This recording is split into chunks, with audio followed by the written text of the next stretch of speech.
মানুষ মারা যায় ভাই, মানুষ মারা যায়। একদিন আপনিও মারা যাবেন, আমিও মারা যাব।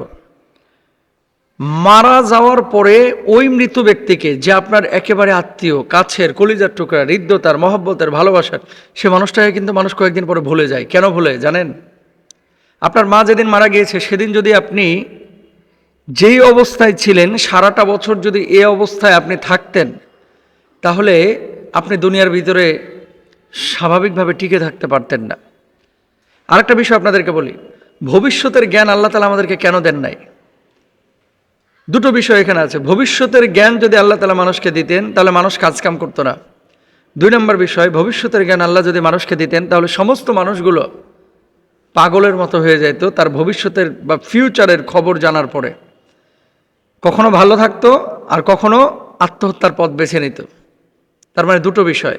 এক নম্বর, আপনার মা যেদিন মারা গিয়েছে, আপনার বাবা যেদিন মারা গিয়েছে, আপনার মা এবং বাবা সেই দিন যেদিন মারা গিয়েছে, আপনি কল্পনা করেন তো সেই দিন আপনার কাছে পৃথিবীটা কিন্তু বিষাদময় মনে হয়েছে, সব কিছু বিষণ্ণ মনে হয়েছে যে হাউ ক্যান ইট পসিবল, আমার মাকে ছাড়া আমি কিভাবে বাঁচব। কিন্তু আপনি বেঁচে আছেন। তার মানে কি, আপনার মা মারা গিয়েছে, আপনার বাপ মারা গিয়েছে, ওই মৃত ব্যক্তি মারা যাওয়ার পরে সেই দিন এবং পরবর্তী 2 দিন 3 দিন আপনার মেন্টালিটির যে অবস্থা ছিল, যদি কন্টিনিউয়াস এরকম আপনার থাকতো তাহলে আপনি পৃথিবীতে কাজকাম করতে পারতেন না। তার মানে আপনাকে ভুলিয়ে দিয়েও আল্লাহ তাআলা এখানে নিয়ামতের মধ্যে আপনাকে রেখেছেন। আপনি টিকতে পারতেন না পৃথিবীতে ভাই। বাপ মা তো দামি সম্পদ। যেদিন বাপ মারা যায় সেদিন ওই সন্তান বোঝে যে কি ছায়া তার উপর থেকে উঠে গেল। মা বড় দামি জিনিস। যেদিন মারা যায় সেদিন মানুষ বুঝে যে কি সম্পদ হারিয়েছে। সেই দিনের মেন্টালিটি, আবেগ, অনুভূতি, চাহনি, আকুতি, এটা যদি কন্টিনিউয়াস থাকতো, ওই সন্তান কখনো টিকে থাকতে পারতো না পৃথিবীতে। না কাজকাম করতে পারতো, না স্ত্রীর সঙ্গে সময় দিতে পারতো, না ছেলে মেয়েদের সাথে সময় দিতে পারতো। এজন্য আরিফ আজাদ সুন্দর করেই লিখেছেন এই বিষয়টা, আমাদের বাংলাদেশের যে প্রসিদ্ধ লেখক, যে ভুলে যাওয়া এটাও কিন্তু আল্লাহর একটা নিয়ামত। ধরে নেন রোড অ্যাক্সিডেন্ট যেদিন আপনার হয়েছে, আপনার পাটা ভেঙে গেছে, গুঁড়া হয়ে গেছে একেবারে, আল্লাহ না করুক।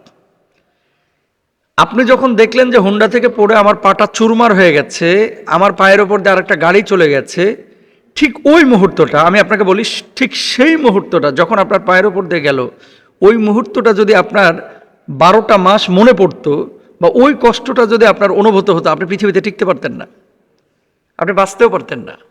তার মানে কি, প্রত্যেকটা বিপদের পরে যখন আল্লাহ সুবহানাহু ওয়া তাআলা আপনাকে স্বাভাবিক অবস্থায় রাখছেন, তার মানে পেছনের জিনিসগুলোকে যখন ভুলিয়ে দিচ্ছেন, আপনাকে বুঝতে হবে এটা আল্লাহ তাআলা আপনাকে নেয়ামত স্বরূপ ভুলিয়ে দিচ্ছেন। তার মানে কি, ভুলে যাওয়া সবসময় কিন্তু আপনার জীবনের জন্য খারাপ না ভাই, ভুলে যাওয়া অনেক সময় ভালো। আপনি একটা পড়া মুখস্থ করেছেন, ভুলে গেছেন। আচ্ছা, সব পড়া যদি আপনার মনে থাকতো, আপনার মাথাটা কি হতো?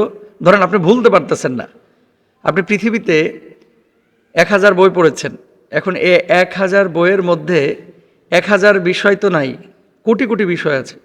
এখন এই কোটি কোটি বিষয়গুলো আপনার মাথার মধ্যে আপনি ধরে নিয়েছেন, আপনি ভুলতে পারতেছেন না।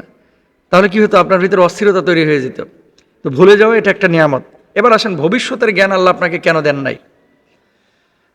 এখানে দুটো বিষয় খুব ইম্পর্টেন্ট এই টপিকটা কিন্তু। এক নম্বর হচ্ছে, ইন ফিউচার আপনি জানেন না যে আপনি কোন জায়গায় গিয়ে আপনার গন্তব্য ঠেকবে, কত সালে আপনি মারা যাবেন।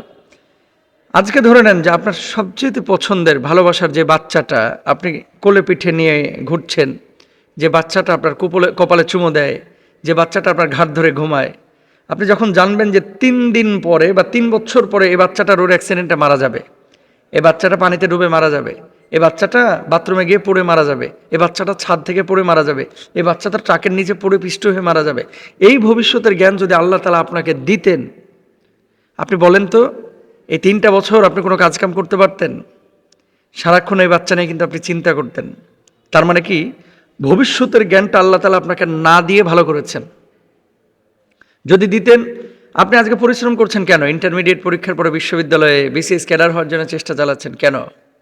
কারণ একটা আছে, যে ইন ফিউচার আমি যদি পরিশ্রম করি তাহলে আল্লাহ তাআলা আমাকে ভালো কিছু দেবে।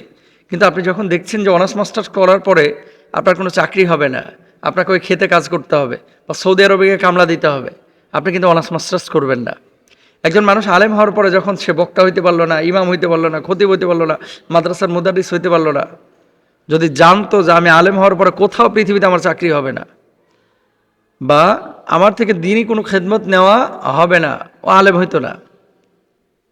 আবার কোনো মানুষ যদি জানতো যে আমি 2035 সালে 10 কোটি টাকার মালিক হব, তো 35 সালে তো আমি 10 কোটি টাকার মালিক হব, কি এখন পরিশ্রম করার দরকার কি? তার মানে পুরো পৃথিবীর ব্যালেন্সটাই নষ্ট হয়ে যাইত। তার মানে কি, আল্লাহর যত ফয়সালা আছে, সিদ্ধান্ত আছে, প্রত্যেকটা ফয়সালা এবং সিদ্ধান্ত মানুষের কল্যাণের জন্য। আমরা বুঝি না। আল্লাহ তাআলা আমাদেরকে বোঝার তৌফিক দান করুন।